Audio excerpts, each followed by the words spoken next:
Buenas tardes a todos nuestros amigos, hermanos de la diócesis de Querétaro y de otros lugares que nos siguen a través de esta cuenta oficial de nuestra diócesis. Hoy estamos iniciando el tercer taller del libro de los Salmos. A todos los que se unen por primera vez, los invitamos a que desde la página de el YouTube de esta diócesis puedan ver los dos talleres previos a esta tercera sesión. Y los que han sido constantes y han seguido estos talleres, pues bienvenidos. Le agradecemos al Padre Jesús Salvador, el Padre Chavita, este tiempo que hace para nosotros para compartir la palabra de Dios. Ojalá que ese taller nos sirva para poder orar con la palabra de Dios, con el libro de los Salmos. Sean todos bienvenidos. Hola, buenas tardes, hermanos. Nuevamente aquí con ustedes para compartir la reflexión sobre los Salmos. El viernes pasado vimos la mitad del Salmo 32 y ahora continuaremos con el mismo Salmo. Lo vamos a terminar el día de hoy, este viernes, y el próximo viernes, que será el último, reflexionaremos sobre el Salmo 33. Vamos a iniciar con el Salmo, vamos a leerlo. Y como una oración también ofrecemos esta sesión por todas nuestras necesidades y por las necesidades de nuestro México, del mundo entero. Voy a compartir la pantalla.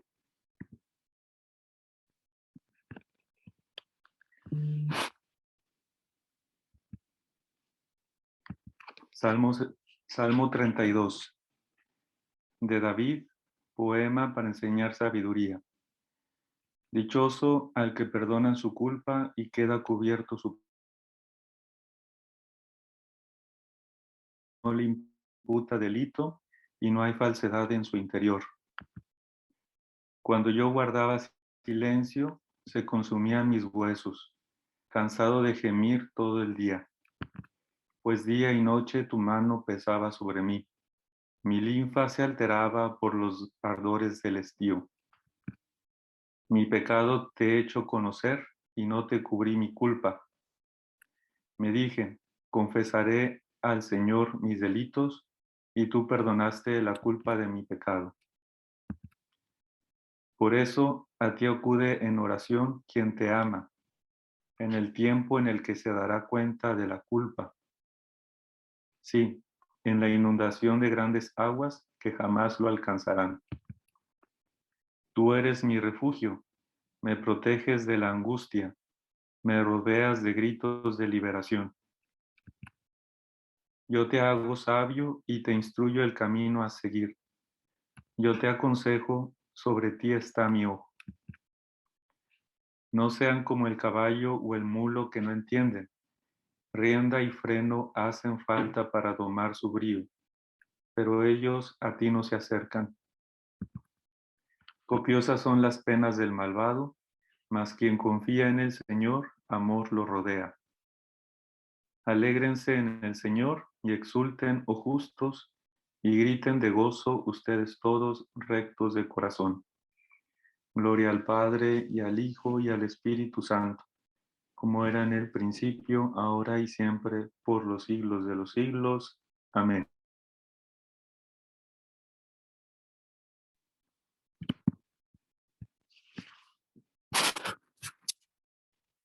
Bueno, como les decía, el viernes pasado reflexionamos sobre la primera estrofa, que está compuesta de los versículos del 1 al 5 de este salmo que acabamos de leer, de recitar.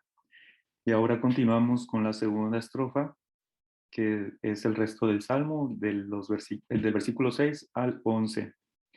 Y dice el versículo 6, por eso a ti acude en oración quien te ama, en el tiempo en el que se dará cuenta de la culpa. Sí, en la inundación de grandes aguas que jamás lo alcanzarán. Inicia el versículo 6 por esto. Se refiere a toda la experiencia anterior ya narrada por el salmista en los versículos anteriores. Habíamos dicho que este salmo es un salmo de acción de gracias, un salmo de acción de gracias por el perdón recibido. Y como todo salmo de acción de gracias, también está incluido en este género de salmos la invitación a los oyentes, al auditorio del salmista, a hacer la misma experiencia. Y adquiere esta invitación un valor universal. Es un salmo sapiencial. Dice el salmista, por eso a ti acude en oración quien te ama. Es el salmista que está en oración y se dirige hacia Dios. Se dirige hacia Dios, quien te ama. Quien te ama, el salmista, se refiere a los rectos de corazón, que después en el versículo 11, Señor, y exulten, oh justos, y griten de gozo ustedes todos los rectos de corazón. ¿Quiénes son esos rectos de corazón? Son los amigos de Dios, son los enamorados de Dios, que como el salmista han hecho experiencia de la misericordia del Señor, han sabido reconocer que han fallado y han recibido el perdón del Señor. La asamblea del salmista está compuesta de estos justos, de estos rectos de corazón. Es una comunidad basada en el amor, una comunidad basada en la solidaridad, en la generosidad, en la caridad. Y dice el salmista en el versículo 6, por eso a ti acude en oración quien te ama, en el tiempo en el que se dará cuenta de la culpa. En algunas versiones, en algunas traducciones se dice en el tiempo de la angustia. ¿Cuál es ese tiempo de la angustia? ¿Cuál es ese tiempo de la desgracia? Leyendo en conjunto el Salmo, ese tiempo se refiere precisamente al tiempo del pecado y de la culpa.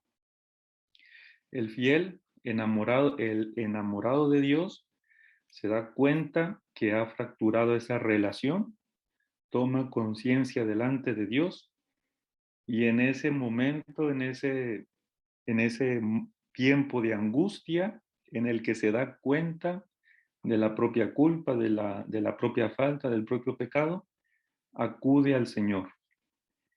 Y continúa el salmista, sí, en la inundación de las grandes aguas que jamás lo alcanzarán.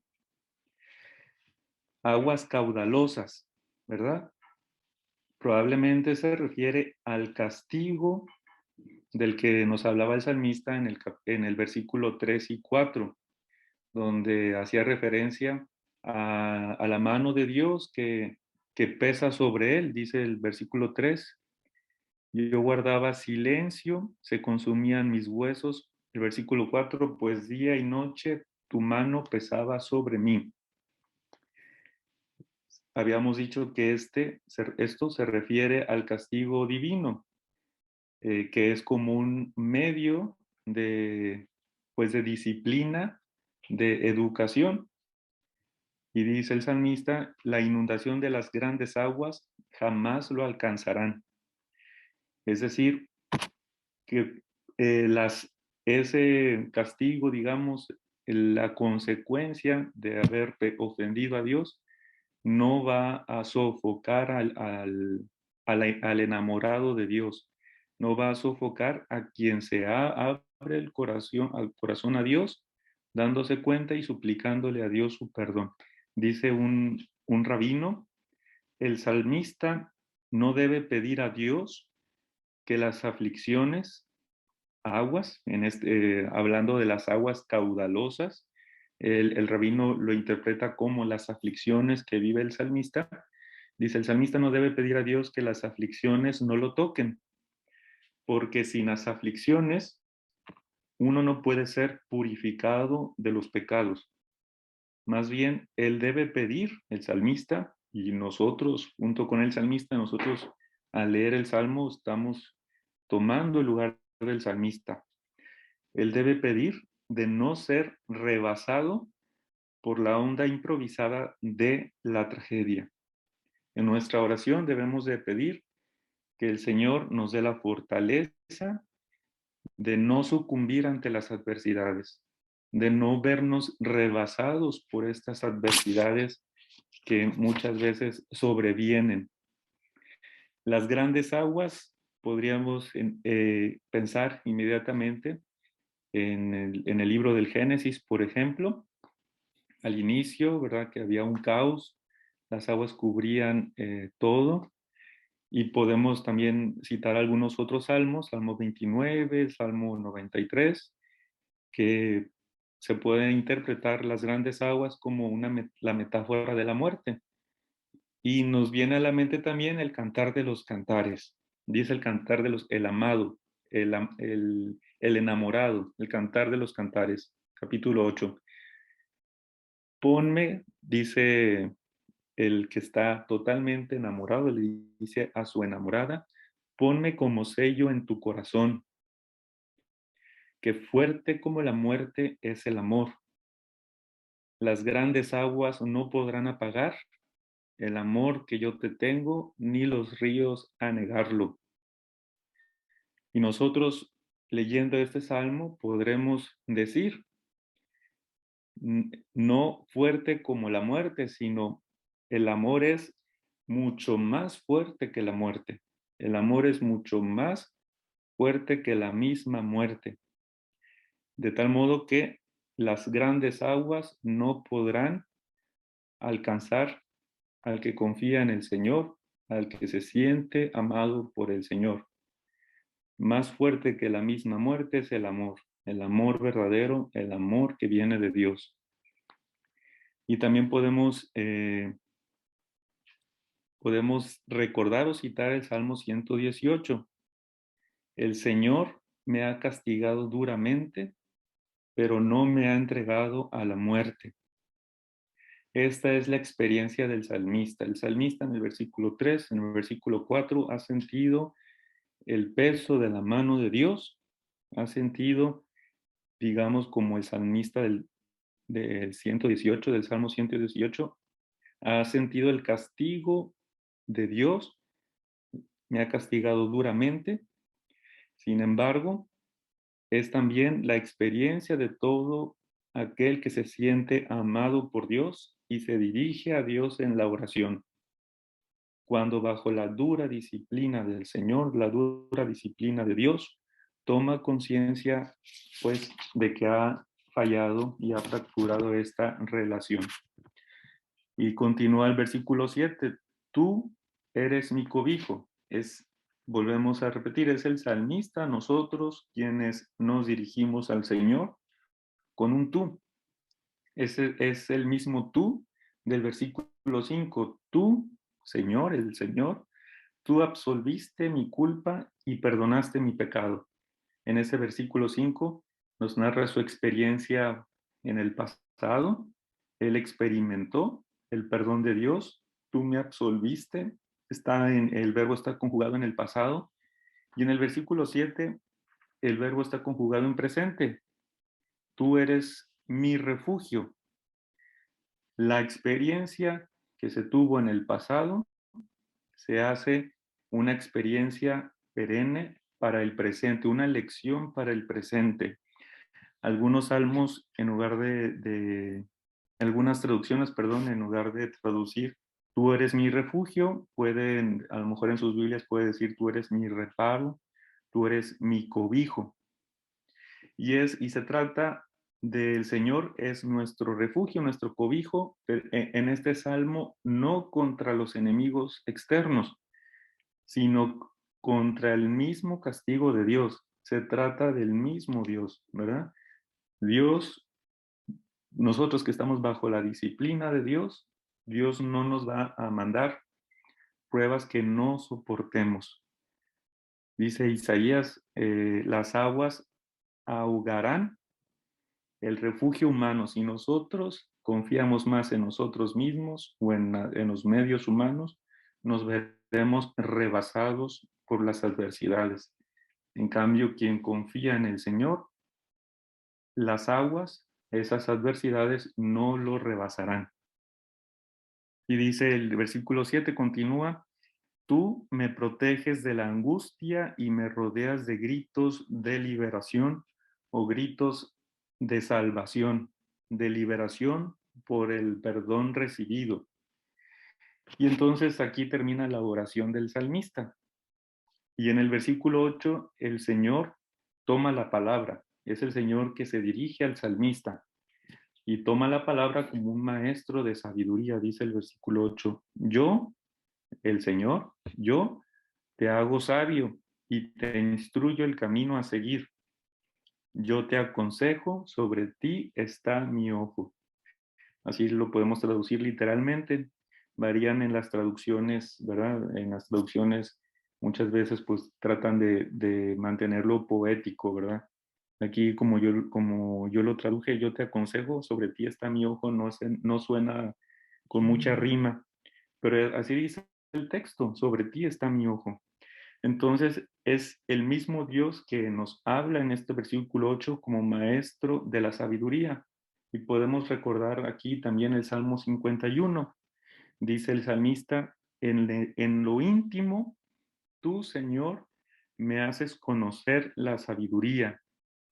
Y recordemos que el viernes pasado habíamos dicho que instruir, enseñar, es el verbo de la Torá.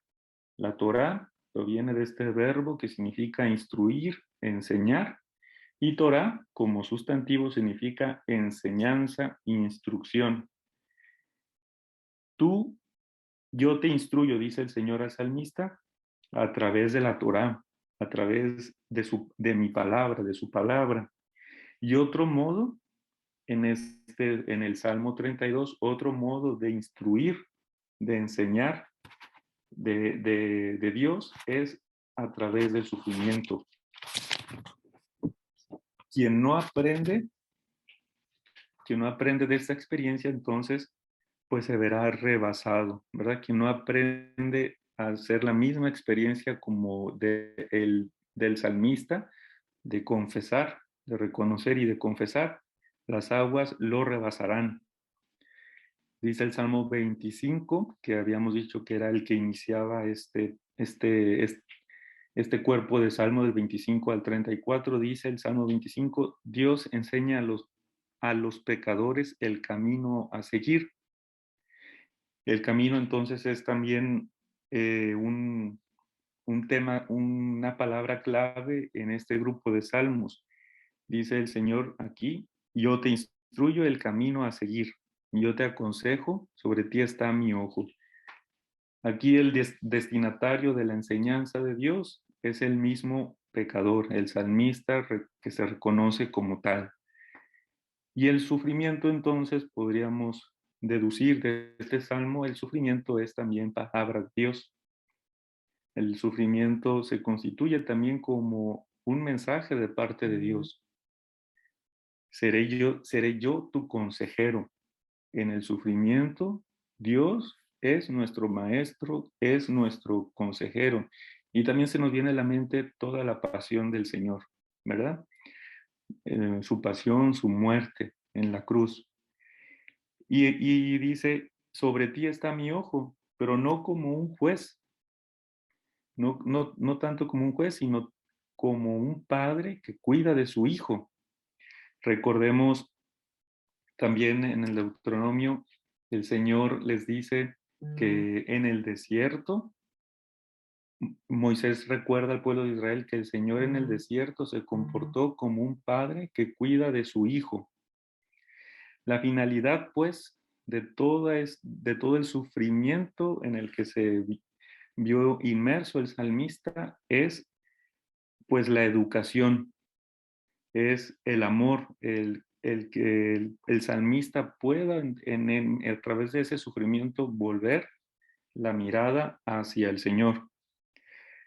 Y los ojos de Dios sobre nosotros son precisamente para que nosotros dirijamos también nuestra mirada hacia Dios y podamos vernos, digámoslo así, cara a cara. El Señor nos exhorta en este salmo a no rechazar su disciplina, a no rechazar su instrucción, su enseñanza por medio del sufrimiento.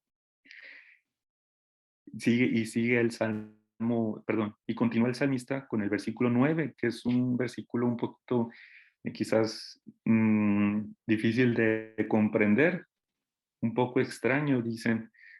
Dice el mismo Señor al salmista: no seas tú, más bien, como el caballo o el mulo que no entienden, rienda y freno hacen para domar su brío, pero ellos, el caballo y el mulo, a ti no se acercan.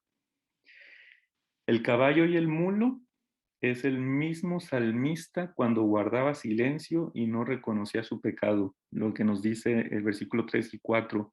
Cuando yo guardaba silencio se consumían mis huesos. Ese caballo y ese mulo, esos animales indomables, representan al pecador, nos representan a nosotros cuando somos cabezones, cuando no entendemos la disciplina de Dios. Entonces es la invitación a no ser como esos animales indomables que no entienden. Es la invitación a hacer lo contrario.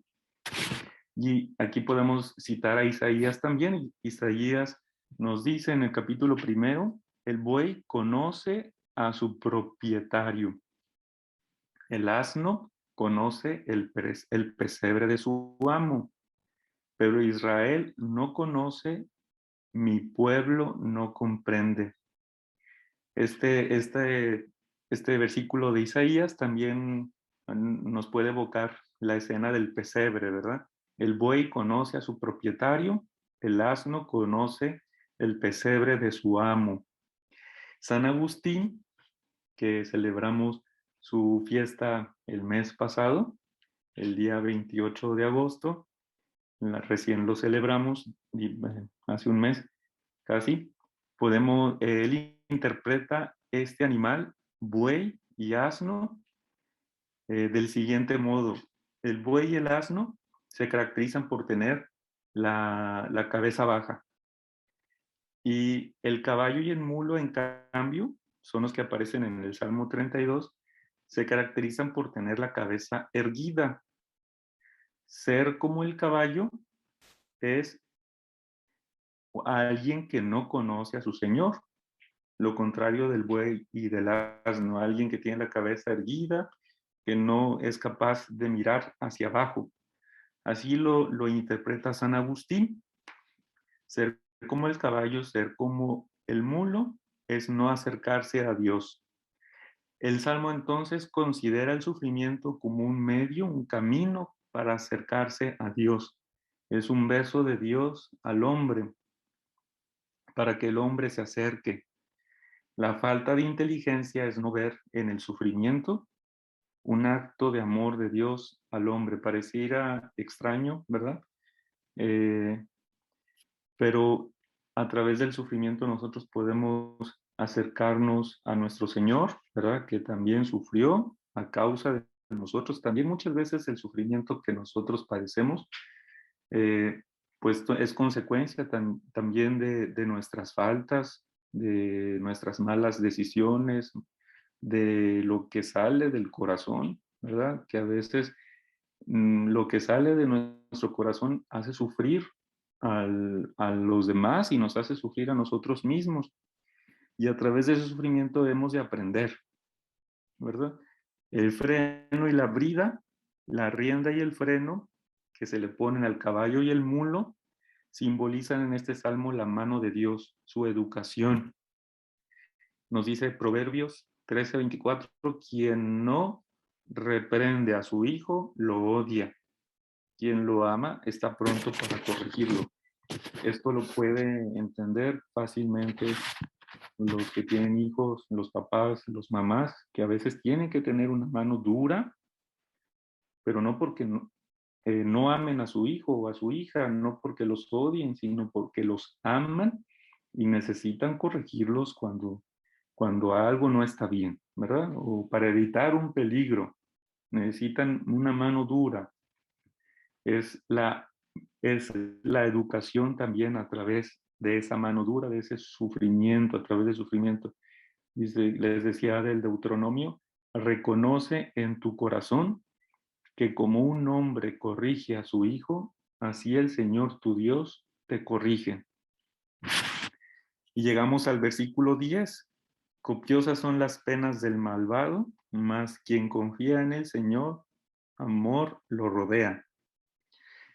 Aquí, a diferencia de otros salmos, donde la antítesis es el malvado contra el justo, el inocente, aquí el malvado en este salmo se refiere al pecador que no reconoce su pecado, que tiene un corazón duro, una cabeza dura, testarudo, y el justo es el pecador que reconoció y recibió el perdón de Dios y corrigió su camino. Entonces aquí la contraposición entre malvado y justo son ambos pecadores. La diferencia es que uno no lo reconoce y el otro lo reconoce y experimenta el perdón de Dios. Para el salmista del Salmo 32, todos somos pecadores. Podemos recordar a Adán, el primer hombre, al pueblo de Israel, por ejemplo, en el desierto, que se hace el becerro de oro, es paradigmático, digámoslo así, el relato del becerro de oro. Inmediatamente después sigue una teofanía en donde Dios se manifiesta como Dios misericordioso que siempre perdona, rápido para perdonar. Y entonces este salmo pues también nos da mucha esperanza, nos da mucha confianza en el Señor. Y les decía que podemos orar con este salmo momentos antes de acercarnos al sacramento de la confesión, durante el tiempo de Cuaresma, durante los viernes, ¿verdad? Podemos hacer oración con este salmo, con el Salmo 51, que también es cercano. Pero les decía que a diferencia del Salmo 51, en el Salmo 51 el salmista no narra su experiencia recibiendo el perdón de Dios. En cambio, aquí en este salmo están las dos partes. Reconoce su pecado y reconoce también la misericordia y el perdón de Dios.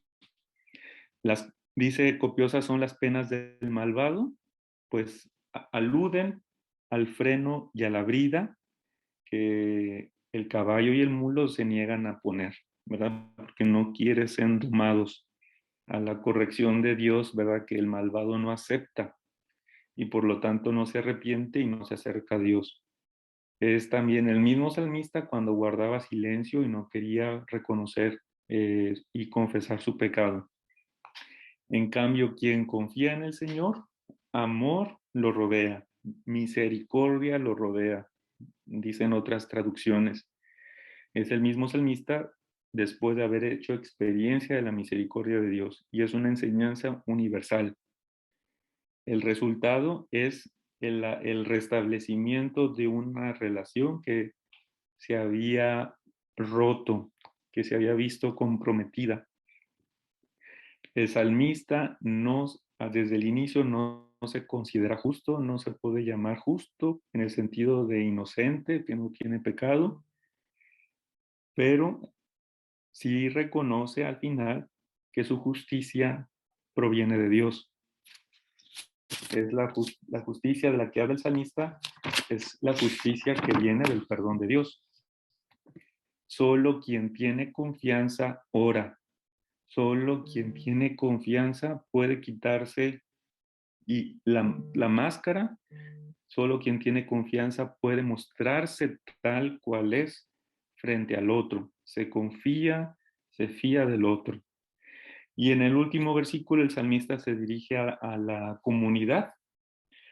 Ya el Señor deja de hablar, les decía también al inicio de esta sesión de serie de reflexiones, que cuando leemos los salmos debemos prestar atención y estar atentos quién es el que habla, porque son varias voces las que se mezclan, no solamente es la voz del salmista.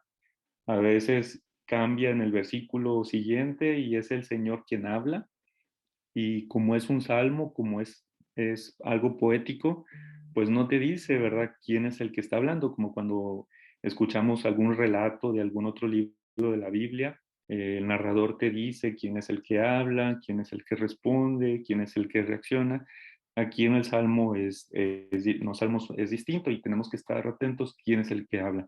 Puede ser el salmista, puede ser Dios que se dirige al salmista, o el salmista que se dirige a la comunidad, o la comunidad que se dirige al salmista, o incluso, les decía, también el mismo pecado, la maldad, la que habla. Entonces, hemos de estar atentos. Ya en el versículo 11 cambia el que habla. Ahora es el salmista que se dirige ya no a Dios, sino a su comunidad. Y entonces dice, alégrense en el Señor, ustedes, y exulten de gozo, oh justos. Griten de gozo, ustedes todos, rectos de corazón.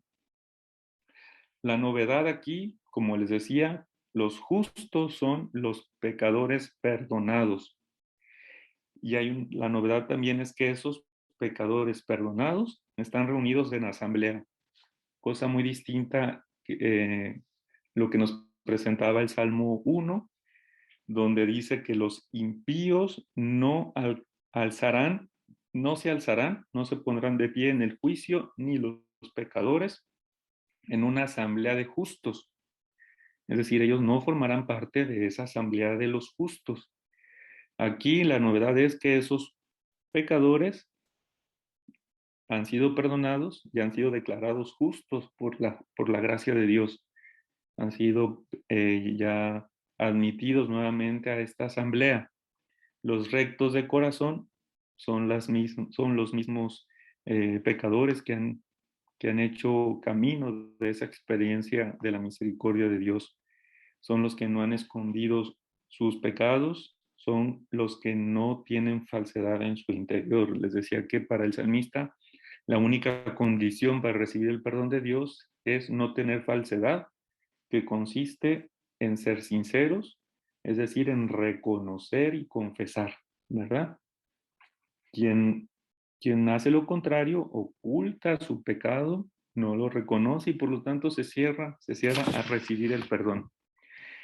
Y pues entonces podemos en el versículo 12 ver que hay tres verbos del gozo: exultar, alegrarse y gritar de gozo, que corresponden a su vez al perdón divino, a los tres verbos del perdón divino que habíamos mencionado al inicio, que es perdonar, cubrir y no imputar, que a su vez corresponden a los tres verbos de la confesión: eh, confesar, reconocer y no cubrir también. Y a su vez corresponden a los tres sustantivos para expresar el pecado, ¿verdad? Que es culpa, pecado y rebeldía, ¿verdad? Entonces, y el número 3 significa plenitud, ¿verdad? Se refiere a la totalidad del pecado, cualquier tipo de pecado. Se refiere a la totalidad de la confesión que el pecador debe hacer, ser sincero y reconocer ante Dios todo, ¿verdad? No ocultar nada ante Dios. Y se trata de la totalidad del perdón de Dios, que cubre y perdona todo, sin excepción. Y se trata también finalmente de la totalidad del gozo de saberse, de experimentarse perdonado. Dice Jim, un autor: es cómodo pensar que la religión sirva para darnos felicidad, para asegurarla y para restablecerla de inmediato cuando se ha turbado, y que por el contrario quienes permanecen infelices son los ateos incapaces de conversión. Esto no es cristianismo. Este salmo expresa la beatificante realidad del perdón. Nos invita a hacer la misma experiencia, la salvación. Y pues como conclusión de la reflexión de este salmo 32 podría ser un claro ejemplo de la realidad expresada en el Nuevo Testamento, ¿verdad? Del perdón que nos trajo el Señor Jesús, que nos alcanzó por medio de su redención. Y podemos citar nuevamente la primera carta de San Juan, el capítulo 1, versículos 8 y 9. Si decimos que estamos sin pecado, nos mentimos y hacemos también de Dios un mentiroso. Pero si reconocemos, bueno y justo es el Señor para perdonarnos. San Agustín, a quien también citamos mucho durante la reflexión de este salmo, hizo transcribir al final de sus días, de su vida, una copia de este Salmo 32 para tenerla a la mano, a un lado de su cama, en su cabecera, donde la leía con lágrimas y encontraba gran paz y consuelo, sobre todo durante su última enfermedad. Este salmo también a nosotros nos da paz y consuelo, podemos experimentarlo. Y es la invitación que nos hace el Señor a experimentar su misericordia. Y pues bueno, con esto terminamos esta reflexión sobre el Salmo 32, esta tercera sesión. Y ahora voy a leer el Salmo siguiente que vamos a reflexionar en la última sesión, es el Salmo 33. Es un poquito más largo, pero bueno, es que lo que nos alcance a reflexionar en la siguiente sesión, ¿verdad? Voy a compartir mi pantalla.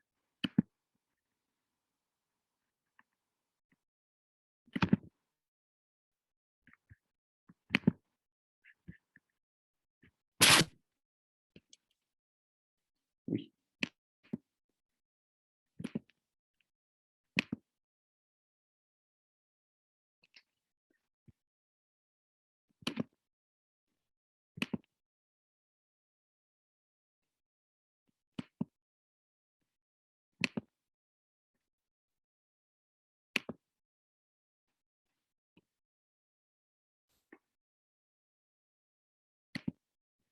Mm.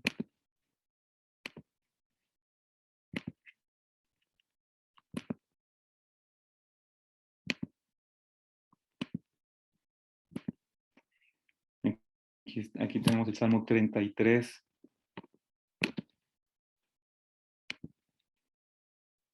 Salmo 33, acción de gracias por el perdón obtenido. Aclamen con júbilo, oh justos, por motivo del Señor, que la alabanza es propia de hombres rectos. Den gracias al Señor con la cítara, con el arpa de 10 cuerdas a él salmodien. Cántenle un cántico nuevo, suenen con arte durante las aclamaciones. Pues recta es la palabra del Señor, todas sus obras se fundan en la verdad. De él, que ama la justicia y el derecho, del amor del Señor está llena la tierra. Por la palabra del Señor fueron hechos los cielos, por el aliento de su boca todos sus ejércitos. Él recoge como un dique las aguas del mar, mete en depósitos los océanos. Tema al Señor la tierra entera, tiemblen ante él los habitantes del orbe. Pues él, solo él, habló y así fue. Solo él lo mandó y se hizo. El Señor frustra el plan de las naciones, hace vanos los proyectos de los pueblos, pero el plan del Señor subsiste para siempre, sus proyectos de generación en generación. Feliz la nación cuyo Dios es el Señor, el pueblo que Él escogió para sí como heredad. El Señor observa de lo alto de los cielos, ve a todos los seres humanos. Desde el lugar de su trono mira a todos los habitantes de la tierra. Él que modela el corazón de cada uno y repara en todas sus acciones. No se salva el rey por un gran ejército, ni el guerrero escapa por su enorme fuerza. Vana cosa el caballo para la salvación, ni con todo su vigor puede salvar. Los ojos del Señor sobre cuantos lo temen, sobre los que esperan en su amor, para librar su vida de la muerte y mantenerlos en tiempo de penuria. Nuestra alma espera en el Señor. Él, solo Él, es nuestra ayuda y nuestro escudo. Sí, en Él se alegrará nuestro corazón, porque en su santo nombre hemos confiado. Que tu amor, Señor, sea sobre nosotros, tal como hemos esperado de ti. Gloria al Padre, y al Hijo, y al Espíritu Santo, como era en el principio, ahora y siempre, por los siglos de los siglos. Amén. Muy bien, pues un gusto estar aquí con ustedes y que tengan una feliz semana. Mediten el Salmo 33, ¿verdad? Y también mediten el Salmo 32 que acabamos de reflexionar. Muy bien, muchas gracias. Padre Chavita, gran amigo y hermano, te damos las gracias por este tiempo que te das para compartir la palabra de Dios. Dios bendiga tu ministerio, tu generosidad. Y a todos nuestros hermanos que nos han acompañado en esa tercera jornada de nuestro taller de Salmos, los invitamos a estar atentos a la próxima semana, el viernes a las 7 de la tarde, tendremos la cuarta y la última sesión. Ojalá que podamos aprovechar este pequeño material sencillo, pero muy útil para nuestra vida cristiana, para nuestra vida de oración. Dios les bendiga a todos. Nos vemos de hoy en 8.